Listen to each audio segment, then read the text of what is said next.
Item ಯಾವುದೇ ಇರಲಿ try ಮಾಡಿ ಆಚಿ ಚಿಕನ್ ಮಸಾಲಾ. ವಿಧಾನ ಪರಿಷತ್ ಚುನಾವಣೆಯಲ್ಲಿ ನಡೆದಿರ್ತಕ್ಕಂಥ ಅಡ್ಡ ಮತದಾನ ಪ್ರಕರಣಕ್ಕೆ ಸಂಬಂಧಪಟ್ಟ ಹಾಗೆ ಹಾಸನ ಜಿಲ್ಲೆ ಬೇಲೂರು ಕ್ಷೇತ್ರದ ಬಿಜೆಪಿ ಶಾಸಕರಾಗಿರ್ತಕ್ಕಂಥ ಹುಲ್ಲಳ್ಳಿ ಸುರೇಶ್ ಅವರ ಹೆಸರು ಚರ್ಚೆಗೆ ಬಂದಿತ್ತು. ಆದರೆ ಅವರು ಅಂದೇ ಧರ್ಮಸ್ಥಳದ ಮಂಜುನಾಥ ಸ್ವಾಮಿ ಮೇಲೆ ಪ್ರಮಾಣ ಮಾಡಿ ಹೇಳಿದೆ, ನಾನು ಅಡ್ಡ ಮತದಾನವನ್ನು ಮಾಡಿಲ್ಲ ಅಂತಕ್ಕಂಥ ಮಾತನ್ನು ಹೇಳಿದರು. ಆದರೆ ಇವತ್ತು ನೇರವಾಗಿ ಧರ್ಮಸ್ಥಳಕ್ಕೆ ಹೋಗಿ ಆಣೆ ಪ್ರಮಾಣ ಮಾಡಲಿಕ್ಕೆ ತಮ್ಮ ಅಪಾರ ಬೆಂಬಲಿಗರ ಜೊತೆ ಹೊರಟಿದ್ದಾರೆ. ಅದಕ್ಕೂ ಮುಂಚೆ ಐತಿಹಾಸಿಕ ವಿಶ್ವವಿಖ್ಯಾತ ಬೇಲೂರಿನ ಚೆನ್ನಕೇಶ್ವರ ಸ್ವಾಮಿ ದೇವಾಲಯದಲ್ಲಿ ಪೂಜೆ ಸಲ್ಲಿಸಿ ಚೆನ್ನಕೇಶ್ವರ ಸ್ವಾಮಿಯ ಬಲಿಕಲ್ಲಿನ ಬಳಿ ಅವರು ಪ್ರಮಾಣವನ್ನು ಮಾಡಿದ್ದಾರೆ. ನಾನು ಯಾವುದೇ ಕಾರಣದಿಂದ ಪಕ್ಷದ್ರೋಹವನ್ನು ಮಾಡಿಲ್ಲ, ನಾನು ಅಡ್ಡದ ಮತದಾನವನ್ನು ಮಾಡಿಲ್ಲ ಅಂತೇಳಿ ಪ್ರಮಾಣವನ್ನು ಮಾಡಿದ್ದಾರೆ. ಜೊತೆಗೆ ನಾವು ನೋಡ್ಬೋದು ಅವರ ಅಪಾರ ಸಂಖ್ಯೆಯ ಬೆಂಬಲಿಗರು ಎಲ್ಲರೂ ಕೂಡ ಧರ್ಮಸ್ಥಳಕ್ಕೆ ಧರ್ಮಯಾತ್ರೆ ಅಂತೇಳಿ ಹೊರಟಿದ್ದಾರೆ. ಇಲ್ಲಿಂದ ಧರ್ಮಸ್ಥಳಕ್ಕೆ ಅವರು ಹೋಗ್ತಾರೆ, ಅಲ್ಲಿ ಅಣ್ಣಪ್ಪ ಸ್ವಾಮಿಗೂ ಕೂಡ ಪೂಜೆ ಸಲ್ಲಿಸಿ ನಂತರ ಮಂಜುನಾಥ ಸ್ವಾಮಿಗೆ ಪೂಜೆ ಸಲ್ಲಿಸಿ ಅಲ್ಲೂ ಕೂಡ ಆಣೆ ಪ್ರಮಾಣವನ್ನು ಮಾಡಲಿಕ್ಕೆ ಸಜ್ಜಾಗಿದ್ದಾರೆ. ಅವ್ರಿಗೆ ಹೇಳ್ತಕ್ಕಂಥದ್ದು ಇಷ್ಟೇ, ನಾನು ಯಾವ ಕಾರಣಕ್ಕೂ ಪಕ್ಷ ಸೂಚಿಸಿದಾಗೆ ನಡ್ಕೊಂಡಿದ್ದೀನಿ ಅಂತಕ್ಕಂಥ ಮಾತನ್ನು ಹೇಳಿದೆ. ನಮ್ಮ ಜೊತೆ ಮಾತಾಡಲಿಕ್ಕೆ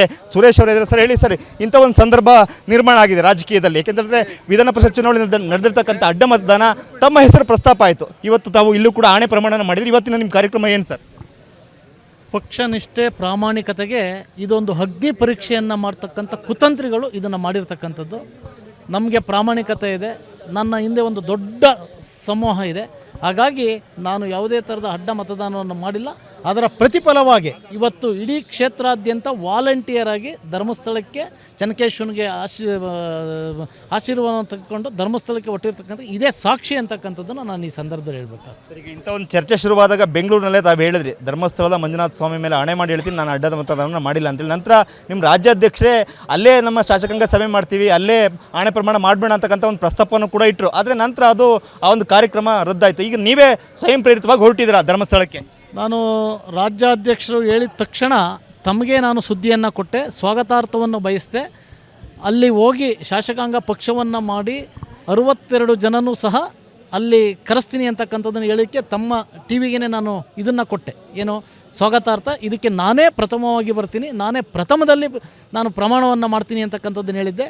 ಬಹುಶಃ ಮೊನ್ನೆ ಶುಕ್ರವಾರ ನಮ್ಮ ರಾಜ್ಯಾಧ್ಯಕ್ಷರನ್ನು ನಾನು ಭೇಟಿ ಮಾಡಿದೆ. ಧರ್ಮಸ್ಥಳಕ್ಕೆ ಹೋಗ್ತಾ ಇದ್ದೀರಿ ಅಂತ ಗೊತ್ತಾಯಿತು. ತಾವು ಅಲ್ಲಿ ಹೇಳಿದ್ರಿ ಶಾಸಕಾಂಗ ಪಕ್ಷದ ಸಭೆಯನ್ನು ಕರಿತೀನಿ, ಎಲ್ಲರೂ ಕರೆಸ್ತೀನಿ ಅಂತಕ್ಕಂಥದ್ದನ್ನು ಅಂತ. ಅದಕ್ಕೆ ಬೇಡ ಅಂತಕ್ಕಂಥದ್ದನ್ನು ಹೇಳಿದರು. ಆದರೆ ನಾನು ಹೇಳಿದೆ, ನಾನು ಮಾಧ್ಯಮಗಳಿಗೆ ಮತ್ತು ನಮ್ಮ ಕ್ಷೇತ್ರದ ಮತದಾರರಿಗೆ ನಾನು ವಿಶೇಷವಾಗಿ ವರದಿಯನ್ನು ಕೊಟ್ಟಿದ್ದೀನಿ. ಇಲ್ಲ, ನಮ್ಮ ರಾಜ್ಯಾಧ್ಯಕ್ಷರು ಕರೆಯನ್ನು ನೀಡಿದ್ದಾರೆ, ಆ ಕರೆಯ ಮೇರೆಗೆ ನಾನು ಹೋಗಿ ಫಸ್ಟು ಪ್ರಮಾಣವನ್ನು ಮಾಡ್ತೀನಿ ಅಂತಕ್ಕಂಥದ್ದು. ಬಹುಶಃ ನೀವು ಬರ್ನಿಲ್ಲ ಅಂದರೂ ಸಹ ಸತ್ಯಾಸತ್ಯತೆಗೆ ಭಗವಂತನಿಗೆ ನಾನು ಚೆನ್ನಕೇಶ್ವರ ಸ್ವಾಮಿಗೆ ಮತ್ತು ಧರ್ಮಸ್ಥಳದ ಮಂಜುನಾಥ ಸ್ವಾಮಿಗೆ ನಾನು ನಮ್ಮೆಲ್ಲ ನಾಯಕರ ಜೊತೆ ಹೋಗಿ ಅಲ್ಲಿ ಪ್ರಮಾಣವನ್ನು ಮಾಡ್ತೀನಿ ಅಂತಕ್ಕಂಥದ್ದನ್ನು ಹೇಳಿದೆ. ಅದಕ್ಕೆ ಪೂರಕವಾಗಿ ಇವತ್ತು ಈ ದಿವಸ ಕೂಡಿ ಬಂದಿದೆ. ಅದಕ್ಕೋಸ್ಕರ ತಾವೆಲ್ಲ ಹೋಗ್ತಾ ಇದ್ದೀವಿ.